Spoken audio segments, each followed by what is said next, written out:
Hey guys, just a quick one to say that I've just watched the Discovery Plus Faking It special of the Chris Watts case. I don't play any of it because I'm sure I'll get hit for copyright. Just want to come on and give you a quick review. I'm Michelle, by the way, if you're new to the channel. I've got a 7-day free trial on Discovery Plus, just so I could watch this. I'm not here to plug Discovery Plus, but it looks like there's some interesting programs on there that I'll probably watch. But it's 47 minutes, and I preferred it, honestly, to the Netflix documentary. The way that the Discovery program has kind of laid out experts' opinions, I found it interesting as someone who's interested in psychology. My training and education is in psychology, so I like the way that they approach this. So they had a body language expert on, and it's interesting that I did a video on Chris Watts' body language a couple of weeks ago now, 2 or 3 weeks ago, and he picked up some of the same things I did, some of the same things that I think are probably obvious to everybody. So the kind of rocking side to side, and the lip, he picked on the lip.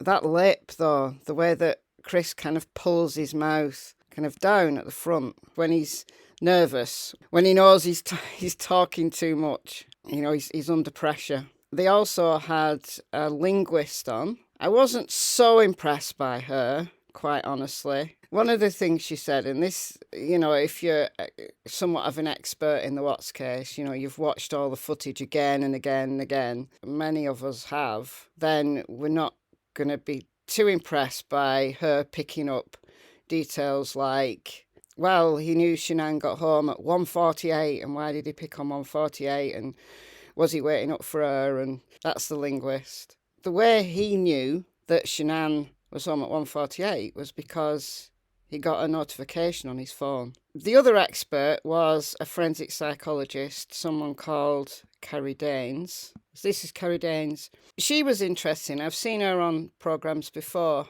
talking about criminal cases. And again, she picked up on something that I talked about, one of my early videos on this channel. I did a video about Chris. Is Chris Watts a psychopath? And I went through the psychopathy checklist. And she concluded the same as me. He's not a psychopath. He doesn't have the traits of psychopathy. You know, just because he did something heinous, something so brutal and so just out of this world that we just can't understand. How can a devoted father kill 2 beautiful children, his unborn child and his wife? However much he wanted rid of his marriage, how could he possibly kill his children? That's what psychopaths do, right? But the psychologist rightly said, you know, a day or a few days of strange behaviour, however horrendous that behaviour, doesn't make you a psychopath. A psychopath, the behaviour is consistent throughout life. What he is something special, something different, something we rarely see. And maybe that's one of the reasons why so many of us are obsessed by this case. And it concluded with the psychologist kind of saying, he could be your neighbour. He's the guy next door. And that is so true. People who go on to commit the most horrendous acts that we just can't understand are just normal people. And yet they go on to do something like Chris Watts did. If you've seen it, let me know what you thought of it. I'd like to get kind of a range of opinions. I found it interesting anyway, so let me know. So I've been Michelle. This is just a quick video today. I hope you're well, and I'll see you in the next video. She has a baby in her belly.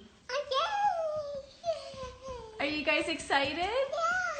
Yes? Are you really excited? Oh my goodness. Come give me hugs. Oh.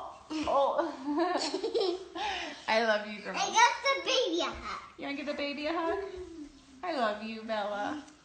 You're so sweet. Give me a kiss. Mommy.